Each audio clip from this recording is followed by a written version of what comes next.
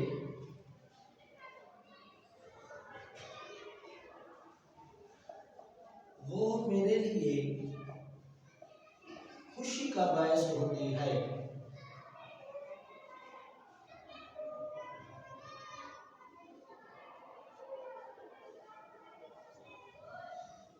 دیکھیں بیٹا، اس شعر کے اندر حسرت نوانی نے ہمیں یہ بات سجھانے اور ہمارے ذہن میں ڈالنے کی کوشش کی ہے کہ اعلیٰ نصب العین کو پانے کے لیے، کسی بھی منزل کو پانے کے لیے، جب انسان کا شوق اس کا حامی و مددگار ہوتا ہے تو یقیناً وہ بڑے سے بڑے سنگلاخ پہاڑ یا چٹانوں کو کاٹنے کے قابل ہو جاتا ہے۔ جو کام انسان کو کوئی چیز کرواتی ہے اور وہ اس سے بد دل نہیں ہوتا، وہ ہے محنت، وہ ہے شوق، وہ ہے جنون۔ نیت شوق بھر نہ جائے کہیں، ناصر قادری صاحب نے کہا تھا، نیت شوق بھر نہ جائے کہیں، تو بھی دل سے اتر نہ جائے کہیں۔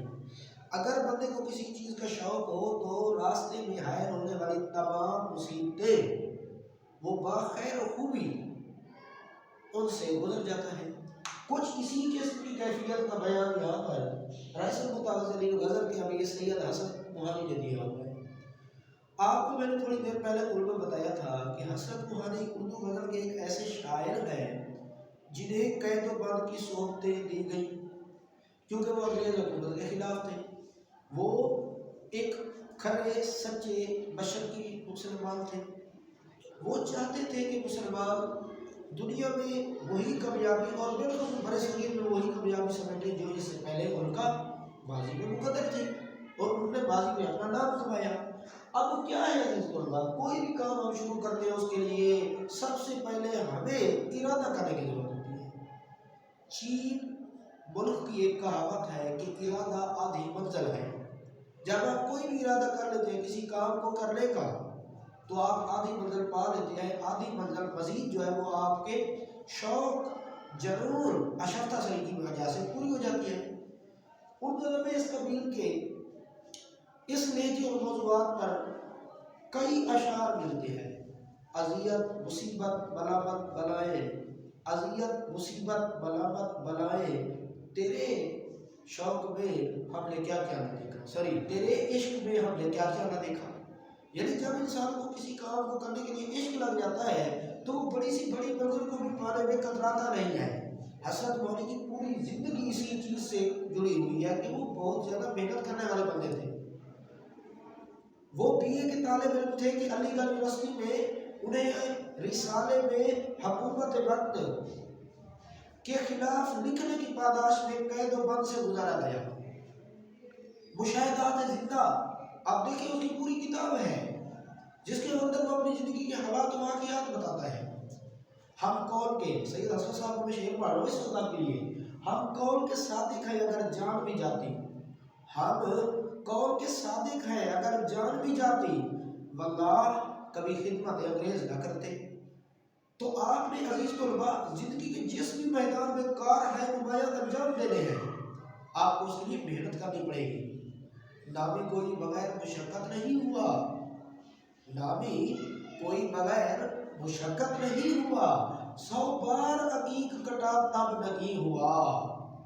ایک انگلی میں پائے جانے والے ایک رنگ کی مثال آپ لے لیں، اس میں جو نگینا پتھر جڑا جاتا ہے وہ اس جڑت سے رکھا جاتا ہے کہ دیکھنے والوں کو اچھا لگتا ہے، وہ گھڑتے گھڑتے تراشتے تراشتے تکالیفیں اٹھاتے اٹھاتے اس مقام پر پہنچے ہیں۔ نہاد اس گلشن میں جتنے بڑے ہیں ہمیشہ وہ نیچے سے اوپر چڑھے ہیں۔ تکالیف جنہوں نے برداشت کیا ان کو اللہ نے عظمت و بلندی دی ہے۔ اس شعر کے اندر بھی شاعر اسی قسم کی بات کریں گے جب ہم اپنا عشق اللہ تبارک و تعالیٰ سے کر لیتے ہیں، جس کا حضرت ابراہیم خلیل اللہ نے اللہ کے ساتھ عشق کیا تھا اور بدلے میں انہیں آگ میں پھینکا گیا تب بھی انہیں کوئی فکر لاحق نہ تھی۔ کیوں؟ کیونکہ وہ اللہ کے ساتھ کمٹمنٹ کر چکے تھے اللہ کے ساتھ، ان کا عہد ہو چکا تھا کہ وہ ہر حالت میں اللہ کے ساتھ اپنی محبت نبھائیں گے۔